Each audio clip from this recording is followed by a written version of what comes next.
Alarma de código variable o de código fijo. ¿Cuál es la más segura?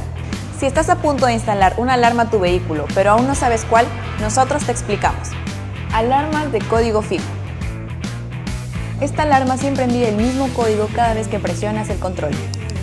Y aunque son más económicas y fáciles de instalar, suelen llegar a ser bastante inseguras. El código puede ser copiado fácilmente utilizando equipos llamados code grabbers, representando un mayor riesgo de clonación del control. Ahora, la alarma de código variable. Cambia automáticamente el código cada vez que uses el control remoto.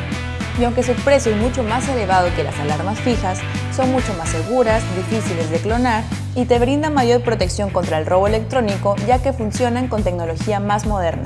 Por lo que recomendamos la instalación de alarmas con código variable, ya que brindan una protección mucho más segura y profesional contra robos. En JK te asesoramos para elegir la mejor alarma para tu vehículo. Escríbenos y cotiza la ideal para ti. Visítanos en la Avenida América Oeste, Manzana H, lote 15, a 2 cuadras de la Torre Umpao.